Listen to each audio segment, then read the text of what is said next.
And welcome in. It is a Tuesday edition. It's orange and blue today. Cecil Lammy and Andrew Mason. We are Scouting Combine. Of course, I'm going to play Kid Rock music, Mace. It's a celebration. We're back. We're back. Yes. There's that reverb. It feels good, right? It's coming through our phone, too. Yeah. I like it. Rock and roll. It hasn't done that. I know. Oh, I wonder why. I wonder why as well. I hope it's not screwed up. Anyway, we're here. Yeah. We're here in downtown Indianapolis at the Indiana Convention Center. The entire convention center is the site of the NFL Scouting Combine. It has been since time immemorial. There's questions over whether it will continue to be the site of the NFL Scouting Combine, but for now we're here. How are you? I'm okay. How are you? If I tell myself I'm okay, I'll be okay. And I'll be okay. Right. We get to choose how we feel. It's like, remember the ESPN commercial with LeBron James when Scott Van Pelt takes his throne chair? Yes. It's like, I'm okay. The Broncos are okay. Yeah. Even though they are a puzzle that is missing some pieces, and the one that you hear the most talk about them trying to find is, of course, that Joker. And the question is, do you find the Joker here at the Scouting Combine? Is the Joker somebody that's going to be here? We know that they're going to meet with Ashton Janty here. In a formal interview, yes. Formal interview. Mm-hmm. They're going to be taking some visits in the coming weeks. What they did at quarterback this last year, it seems like they're going to do at running back, tight end in the search for a Joker. Yes. Maybe even two Jokers, perhaps. Perhaps. Because in New Orleans, when it worked, it was Darren Sproles and, it was Sproles and Shockey together, right? I believe so, yeah. And then Jimmy Graham was in there, and then Alvin Kamara. Did Kamara cross over with Jimmy Graham at all? He might have, early on in his career. Maybe very early, but yeah. But either way, we know that Sean Payton's had a couple of Jokers at one time, and as George Payton, in full disclosure, we're doing an OBT2 that'll fire. Oh, actually, he never crossed over with Jimmy. Didn't cross over. George Payton said, "I've faced Sean Payton teams with Jokers, and they're hell." Hell. Yeah. But it's also like finding the Loch Ness Monster. George Payton, I think that was actually an interesting thing today, is that he kind of acknowledged, we need a Joker. We got to find a Joker. It's hard to find a Joker. Yes. So is that Joker here in Indianapolis? Will we know? Will we get more clues here in Indy? That's the thing. And with Sean Payton today, you were there. I was on the air, Mace. Yeah.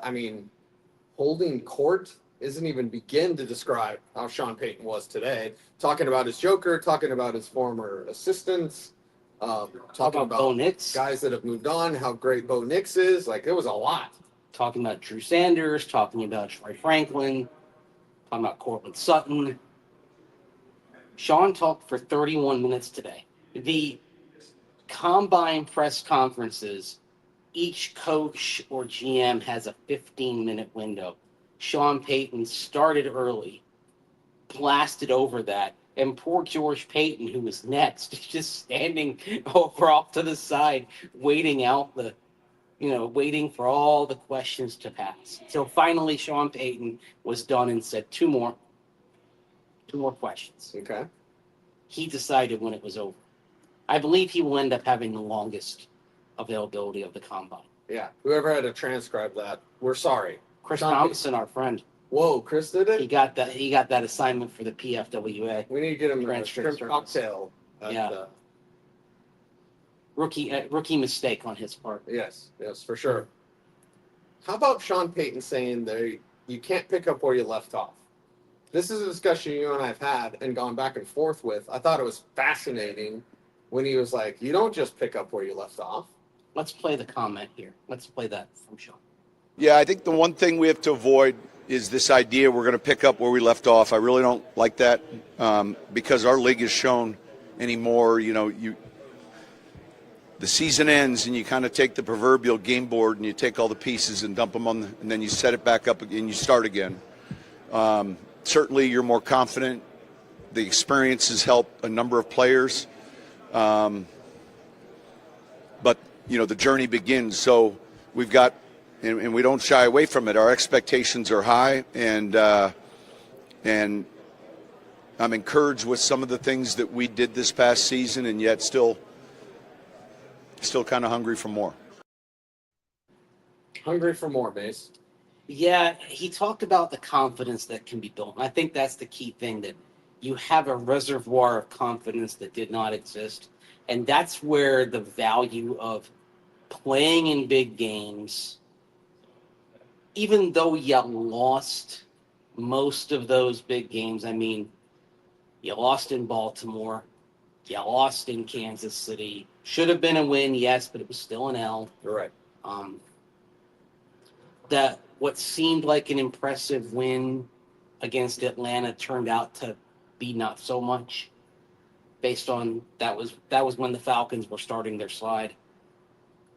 Didn't get the win against LA on Thursday night. Lost in Cincinnati in overtime. And then of course lost the playoff game in Buffalo. So it's like they've played in the games, they haven't gotten over the hump yet. So there's confidence that comes from, say, the Cincinnati game, for example, having a real shot to win. There's confidence that comes from in Kansas City having executed that drive that should have won the game. But the thing that they're missing in the reservoir of confidence is actually getting it done. Yes. In one of those types of games. As it turned out, in retrospect, the closest they came was all the way back in Week 3 against Tampa Bay, a game where a lot of the Bucs admitted, hey, we were off, we weren't prepared. They beat Detroit, and they were over their skis a little bit. Yeah.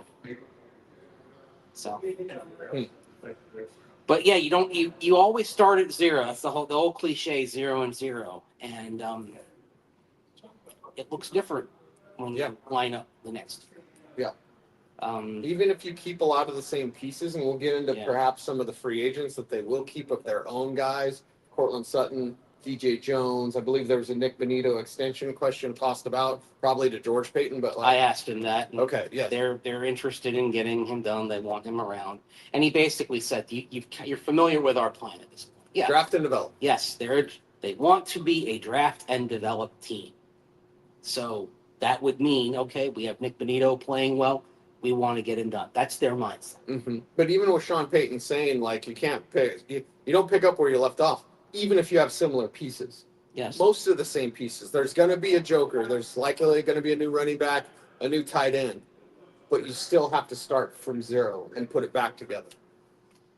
That's what's hard about this. And it's the same for everybody else as well. The landscape looks different. I mean, who is Pittsburgh's quarterback going to be? Now, I guess Omar Khan was saying this morning that they have had some conversations with Justin Fields and Russell Wilson, but Matthew Stafford's on the market. Would he not make a lot of sense there? Yeah, a ton of sense. Be an upgrade. Right.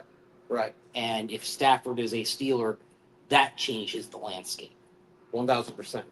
If the Bengals keep their core together with what should be an improved defense, and make no mistake, by the end of the season, the Bengals were probably among, at worst, the 8 best teams in the league, maybe even higher than that. Yeah.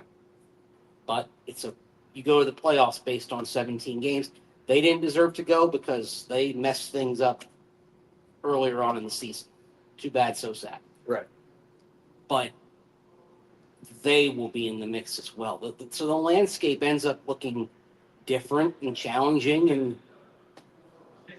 I think it's interesting that Sean Payton put that out there too, because something that I think sort of needs to be discussed is that the path to ultimate success isn't linear, isn't going straight up. Sometimes you slide back. You could have an 8-9 season or a 9-8 season that brings you closer to the ultimate goal, but is frustrating in the moment. Like if you take a step back, or a step or two back, and win 8 or 9 games, but you find, okay, you find out your joke. Okay. Yes. Okay. Yeah. Marvin Mims takes another step forward. Troy Franklin takes another step forward. Then you may end up feeling pretty good, but then inevitably, why did you win only 8 or 9 games? Was it you played a rigorous schedule, more so than last year, or did you have some injuries? Or did some players slide? And this is another thing.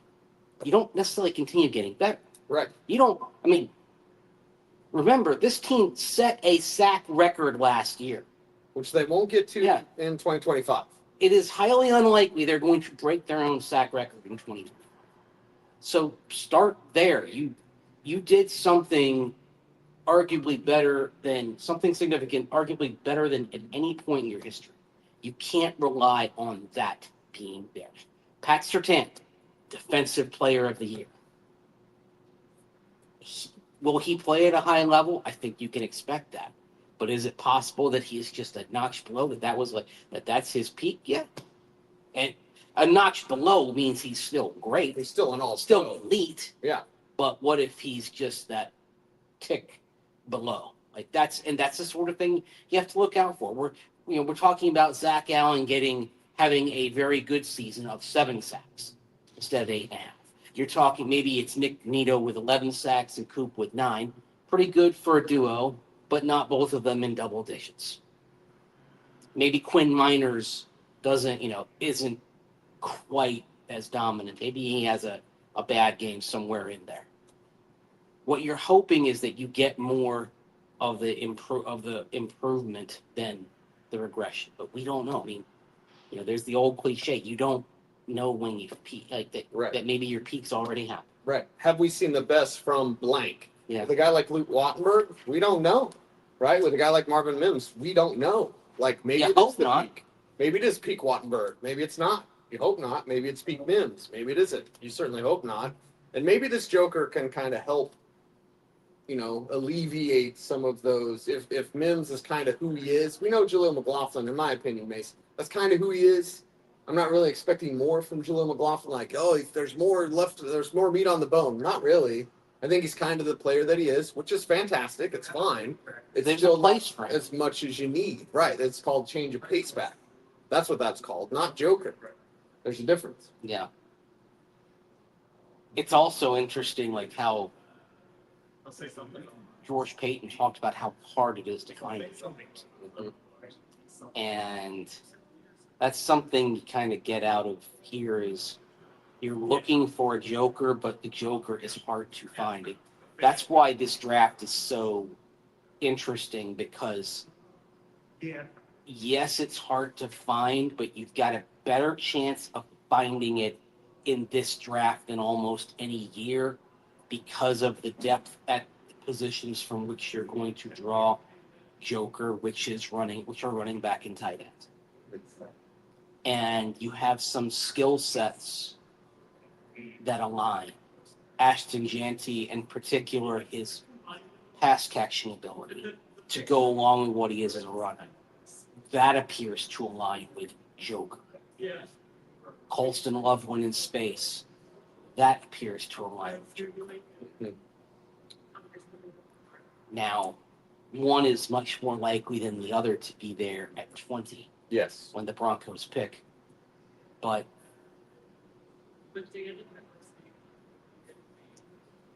if running back Joker is let's say it's the harder of the two to find. If you think he checks all the boxes, there's not another one like him, how far are you willing to move up? What do you want to sacrifice?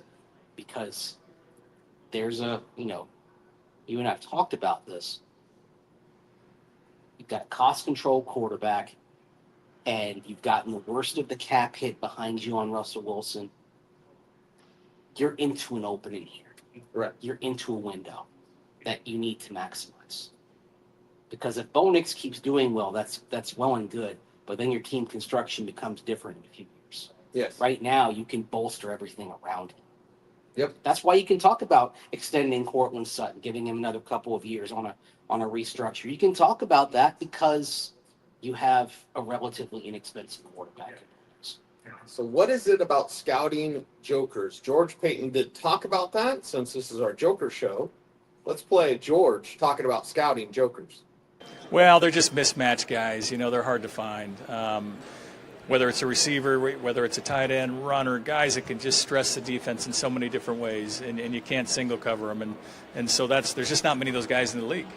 Really, there aren't. And you can count them on, one hand, how many there are. So it's unique. We're always searching, and we'll find one, certainly, at some point. Okay, unique, you can count them on one hand. Who does that describe best in this draft class? When we talk about unique, can only count them on one hand, does that better describe Ashton Jeanty or Colston Loveland?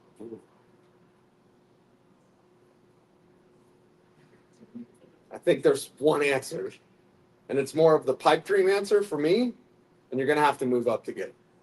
It's running back. Yeah, it's Ashton Jeanty. Because at tight end, someone like Elijah Arroyo has those traits. Mason Taylor. Yeah. Now, Arroyo probably needs a longer run. Yes. To be ready. Right. Like Colston Loveland, if you draft him, he's probably your week one starter. Elijah Arroyo, if you draft him, is not your week one starter. 2026 week one starter, baby. Maybe back half of 2025. Yeah, if he's developing at the right pace, yeah. Yes. Ahead of schedule. That would be fine, but not. But it's different. Ashton Jeanty, of course, is old. I mean, you don't just plug in and play him. Like, you plug in, play him, and he's like the man. Yeah. Like, you're building your offense around him. Go back to the well. Yeah. Not 20 carries, but 20 touches. Although, Alvin Kamara has never really been a 20 touch a game guy, has he? If we go touches, I could look at the numbers and I'd say that's closer. 20 carries, it really doesn't happen. Yeah. I believe, top of my head, he's done it like 7 times. Okay, so Kamara. So this past year, Kamara, because he played 14 games. Yeah, but under Sean, under Sean Payton, was it 20 touches a game? In his years under Sean Payton, Kamara only got to 20 touches a game once. In Sean Payton's final season, coincidentally, they did not have Drew Brees at quarterback. Brees was retired. Okay. I say coincident. It's actually not a coincidence. No. Yes, that's. So then we need to readjust that number. 17 touches, 15 touches, whatever the number is. Well, high value touches. Well, what do you believe on Bo Nix in terms of his primacy in the offense? See, I would say the belief in Bo Nix and the belief that he can take the next step actually puts him much closer to the Drew Brees category in terms of, I'm not saying Drew Brees is a quarterback, let me make that clear, and quality. I'm talking about in terms of where they think he can go eventually and how he is regarded in the offense and how they can lean on him. So I would expect if you drafted Jeanty, the touches to look more like Kamara's did with Drew Brees at quarterback, which is when you were talking about, say, 16 to 18. Right. The other thing that has the ability to, the capacity to do is it allows you to keep the player fresh. I mean, there's a reason why we're talking about Alvin Kamara still being a viable back after 8 seasons. And the reasons are he's never hit 300 touches in a season. Yep. You've got a special talent in Ashton Jeanty. If you can get him, you do your best. And I think it's best for Jeanty. The way I put it earlier on the radio, Mace, is like, if I'm Jeanty's representation, that's a place I want to go because I know that my guy's not going to get overused. Yes. And I know I'm going to get a second contract. And if I'm an agent, I want that second contract. So don't run him to the ground like Christian McCaffrey's been ran to the ground in a couple of different spots. And there will be 2 running backs in the mix. Yes. There will be a joker running back, and then there will be a more traditional running back. The thing about Jeanty that's so good is that he might be able to fill either role if you want him to. So what do you know? It's influence, right? Yeah. Your defense, what is he the Joker this time, or is he a traditional running back this time? But the thing is, if it's harder to find that Joker, and they say, okay, well, he's there, he can be that Joker, one of those handful of guys that George Payton was talking about, it's easier to find the other running back. I mean, you might even have that other running back on your roster, potentially. Yeah, Not likely, but potentially. maybe. Or you can find that other running back in the draft. You can do 2 and 2 because you can get those. You can get the second running back who's more traditional. You can get that guy into the 5th, 6th round.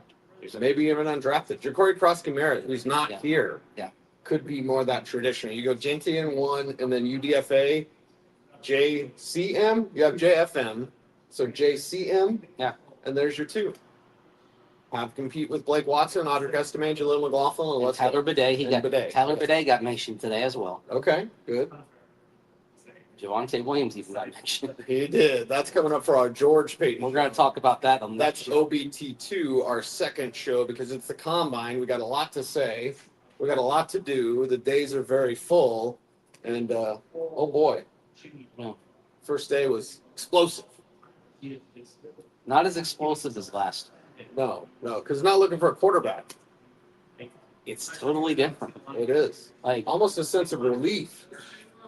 I'm not saying the Broncos were just another team here, but certainly there was more tension Yes. than on the Broncos. Yes. You know, we're not, and it's good to not sit here and try to sell ourselves on Cam Ward, although Cam Ward, I think, can be pretty good. Sure. Or Shedeur Sanders or Jackson Dart. A lot of people are trying to talk themselves into Jackson Dart Yeah. right now. Yeah. Jets can move back into the first and get Jackson Dart. Well, should you? Yeah. I'm not sold. No. Your mileage may vary. Right. And that's the beauty of the NFL draft here at the Scouting Combine. You want to wrap up this show since we're doing another special OBT too? Yeah, OBT bonus. We're going to get more into George Payton talking about Javonte Williams. Could he really be back? We'll answer that question later on. Yes, that's right.